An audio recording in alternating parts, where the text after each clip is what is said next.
Sequels, the consequented creations designed to appeal towards two main key demographics.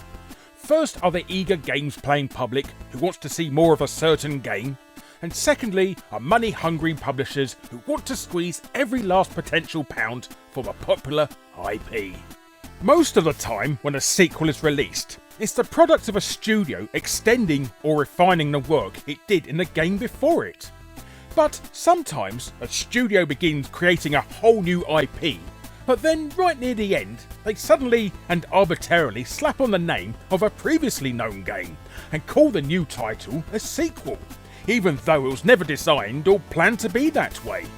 So this episode, we take a look at these doctored descendants, these adjusted epilogues, and these fiddled follow-ups. As I say... But, hello you, I'm Guru Larry, and I welcome you to Fact Hunt. 5 games that were never meant to be sequels.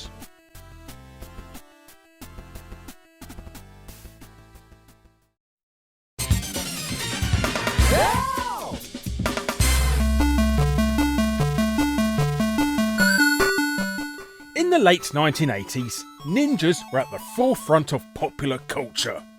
Shadow Warriors were delighting arcade goers, Teenage Mutant Ninja Turtles was making parents' wallets cry, and movie reviewers were giving criminally low scores to Big Trouble in Little China. Sega saw this ninja craze and responded by releasing Shinobi into the arcade during 1987. The following year, Sega created a fantastic port of Shinobi for its home console, the Sega Master System. Then in 1989, Sega allowed Tengen to port it to Nintendo NES. But let's not worry about that for now. This was around the time Konami were creating cute parodies of its own games. Parodius is famously a parody of Gradius, and Kid Dracula is a cute parody of Castlevania. Sega, who were never adverse to borrowing ideas or copyrighted materials, got straight to work on making their own cute parody of Shinobi for the Master System, called Shinobi Kid. Billed as a mix of Shinobi and Alex Kidd, Shinobi Kid was playable to attendees of the January 1990 Consumer Electronics Show and was due out later that year. But later that year, when the game came out, it was no longer Shinobi Kid. It was now Alex Kidd in Shinobi World. Sega changed the main character out in favour of popular mascot Alex Kidd and changed the name to reflect that. But that's not all that was changed. In the final release version, the first boss you go up against while playing as Alex is called Kabuto. But during development as Shinobi Kid, the first boss was called Mario and bore a striking resemblance to a certain Italian plumber. Although, even in the final game, once you hit him with a few shots, he shrinks down to his less powerful state, just like Nintendo's mascot. Sega really did have big dreams for Alex Kidd becoming their company mascot. However, those ideas, along with a popular ninja craze, died out at the end of the 80s, swept away by an era of attitude and blue hedgehogs.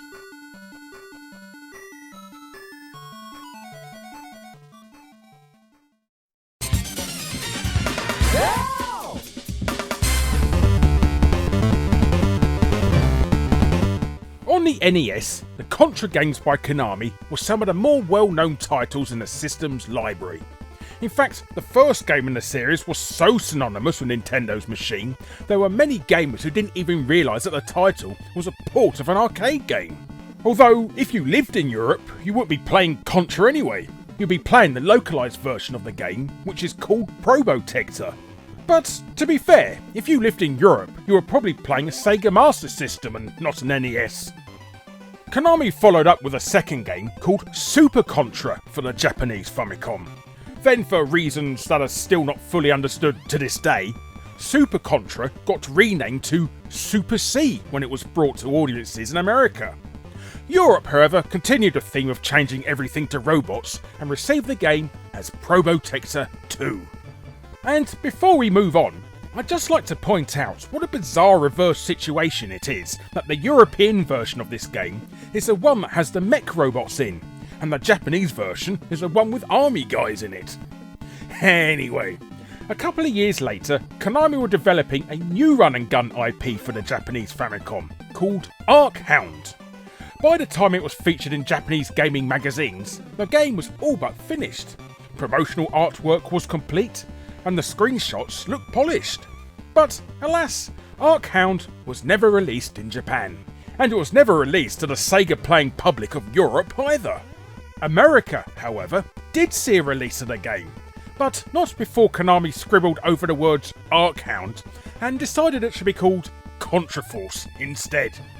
Normally, getting an exclusive Konami Nintendo game would be something to be happy about, but Contraforce is filled with cheap enemy placement, slightly dodgy controls, and an infuriating bug that causes a screen to not scroll correctly and almost always causes you to run into something that will kill you. So, while Americans at the time thought they were getting a new Contra game, in actual fact they were getting a run and gun title Konami didn't have much faith in releasing anywhere else.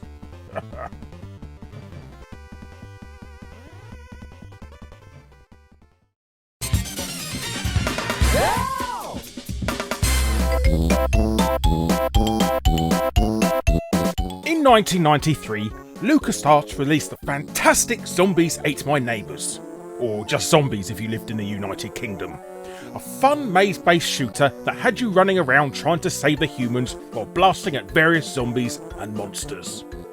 It was an enjoyable game which not only sold well, but also had an impressive game engine pushing the title along.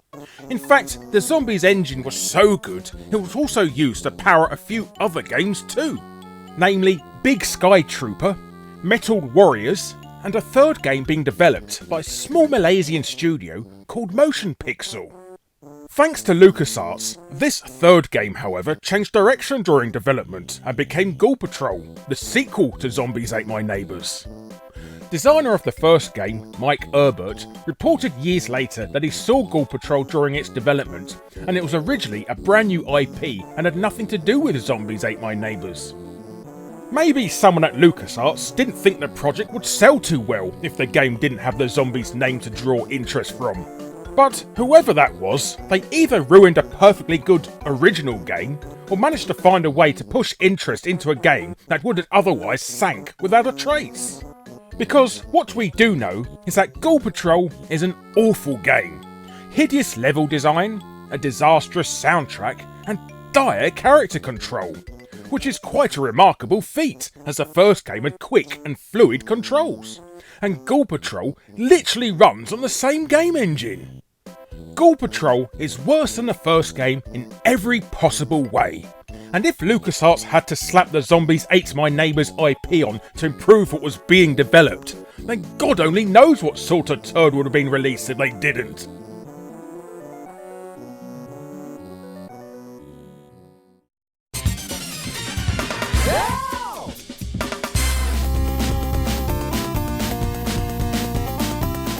In early 1994, the game's playing public were instructed to grab their nuts by a promotional campaign advertising the game Mr. Nuts. When, in actual fact, Ocean Software really should have told everyone to hold their noses, as they dropped a stinker. Although I'm just being mean for comic effect here, Mr. Nuts didn't really raise the bar in terms of the platform genre it was competing in.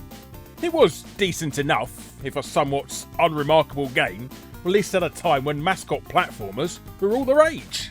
You control an anthropomorphic squirrel through some rather generic levels. I mean, the first stage, which is set in a forest, is called Woody Land of all things. And instead of trying to find the Woody and Nuts joke here, let's move on to what happened in the next game in this series. Only a few months later, a whole new Mr. Nuts game was released for the Amiga, called Mr. Nuts Hopping Mad. It followed the first game's style of platforming, but added an overworld map very much in the style of Super Mario World on the SNES. It did seem a bit odd that in under a year Ocean had brought out a second Mr. Nuts game, and instead of releasing it to console that housed the first title, it had been brought to the Amiga, which was pretty much at the end of its life. What had actually happened is developer Kaiko were initially developing a game called Timmet the Flying Squirrel for the 16-bit Commodore, which had nothing to do with Mr. Nuts. But once Ocean had been granted the publishing rights to Timet, they requested that Kaiko make some changes to the game, and one of those changes was to sprite swap Timet for Ocean's Mr. Nuts IP, probably as a way to get as many sales as they could from the dying home computer. Not too long after the Amiga release, Ocean announced a Mega Drive port, now renamed Mr. Nuts 2. Even though review copies were sent out to magazines, the Mega Drive version was ultimately cancelled just before release, and it wasn't until a leaked copy of the source code found its way onto the internet in 2012 that Sega fans could finally try the title out. In hindsight, cancellation was probably for the best. Ocean releasing the first game and then only months later attempting to sell game as a sequel would have been a silly idea. In fact, you could say it was nuts. I'll get me comb.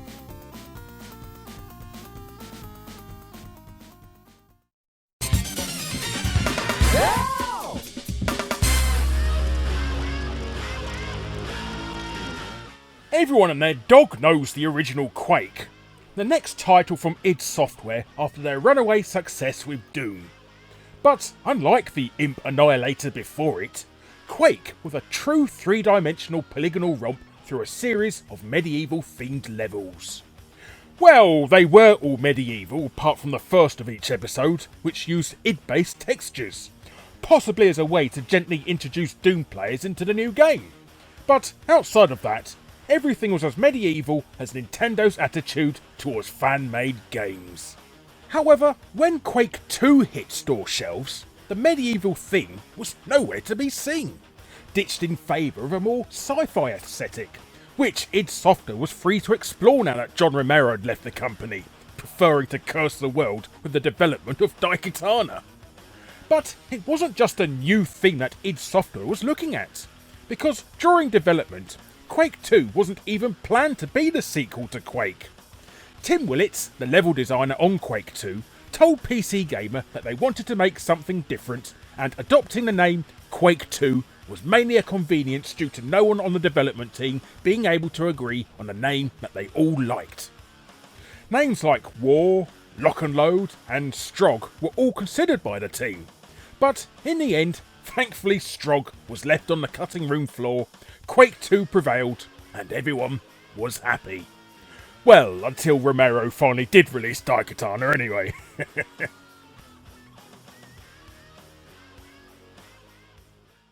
Hello you! Thanks ever so much for watching. Be sure to subscribe to be first to see future Fact Hunt episodes. Click on the bell if you already are to make sure you're notified, and be sure to check out my other episodes. And if you want to be super awesome, check out my Patreon. But thanks again for watching, and until next time friends, I'm missing you already.